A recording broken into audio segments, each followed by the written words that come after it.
1,000 years, no army had ever conquered Tyre, an island fortress ringed by towering sea walls, surrounded by water on every side. The ancient world called it unbreakable. Alexander needed this city. Its harbor fed the Persian navy, and as long as Tyre stood free, his entire invasion remained vulnerable from the sea, no matter how far inland he marched. What followed was 7 brutal months of siege warfare, unlike anything the ancient world had witnessed. Engineering, fire, betrayal, and a young king who refused to accept the word impossible.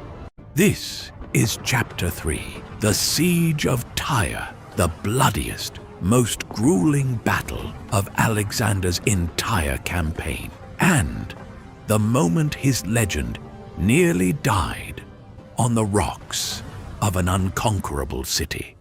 Alexander first tried diplomacy. He sent word to King Azemilcus of Tyre, asking only to enter the city peacefully and offer sacrifice at the temple of Melkart, a small symbolic request.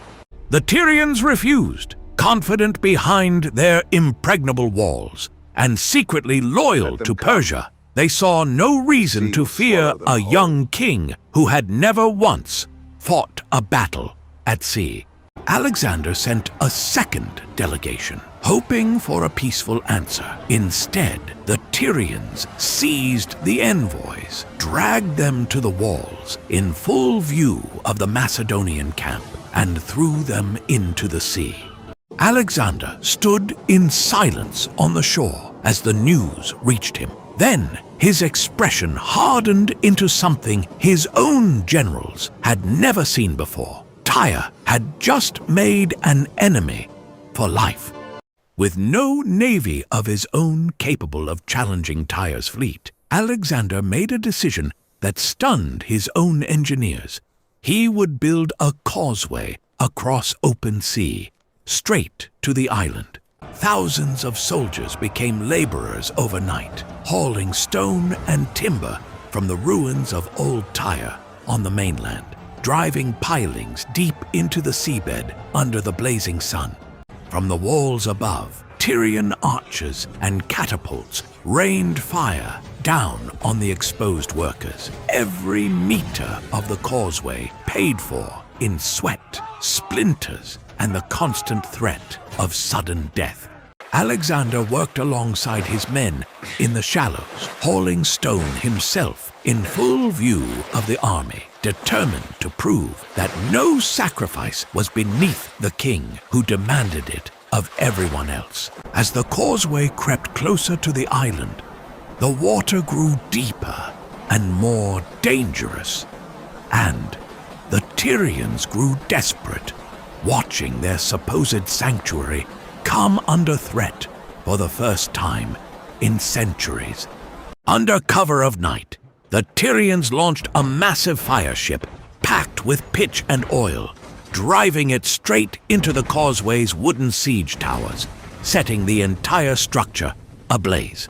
Macedonian soldiers dove into the burning water, desperately trying to save what they could, as months of grueling labor collapsed into ash and smoke in a matter of terrible minutes. Alexander watched the fire consume months of work from the shore, his face lit orange by the flames. But instead of despair, what his generals saw in his eyes was pure, unshaken resolve. Alexander realized the causeway alone would never be enough. He needed ships, and in a stroke of fortune, the great Phoenician cities of Sidon and Byblos, rivals of Tyre, offered him their fleets. Cyprus, sensing which way the war was turning, sent over 100 more ships to join him. Almost overnight, Alexander commanded a fleet larger than the one defending Tyre itself. For the first time, Tyre's harbors were sealed shut. The city that had ruled the seas for 1,000 years, now found itself completely surrounded, cut off from the world it once controlled. With the causeway rebuilt wider and stronger than before, and his new fleet closing the noose from every direction, Alexander prepared for the final, decisive assault on the city. Massive siege towers, taller than the city walls themselves, rolled slowly forward along the causeway, each one packed with archers, catapults, and battering rams built for exactly this moment. The Tyrians fought back with everything they had. Red-hot sand poured from the walls to burn through armor, and grappling hooks hurled down to rip attackers from the siege towers entirely. At sea, Alexander's warships pressed the blockade closer, battering rams mounted on their bows, smashing repeatedly against the base of the sea walls, searching for the first crack to break. After weeks of relentless, grinding punishment, a section of the southern wall finally began to crumble, the first crack in a fortress that had never once been broken in 1,000 years. Alexander himself led the first wave through the breach, climbing a siege tower's bridge onto the shattered wall as arrows and spears filled the air around him from every direction. Behind him, Macedonian soldiers poured through the gap in a relentless flood. 7 months of exhaustion and fury finally unleashed in a single, overwhelming surge onto the walls of Tyre. Fighting spilled from the walls into the narrow streets below, Tyrian defenders making a desperate last stand in doorways and alleys, refusing to surrender the city their ancestors had built. At the same time, Alexander's fleet forced its way into both harbors, sealing off any hope of escape by sea and trapping the entire city between soldiers on land and warships on the water. King Azemilcus and his nobles fled to the temple of Melkart, the very sanctuary Alexander had once humbly asked permission to visit, now the last refuge of a doomed and desperate king.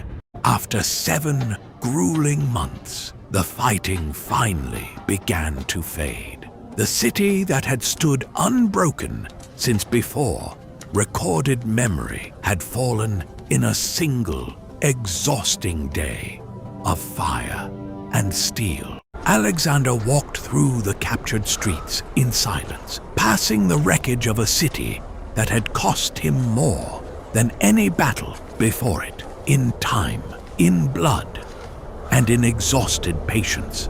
He entered the temple of Melkart at last, not as a supplicant this time, but as a conqueror, finally offering the sacrifice he had asked for peacefully 7 brutal months earlier. Alexander's mercy at Issus was nowhere to be found at Tyre.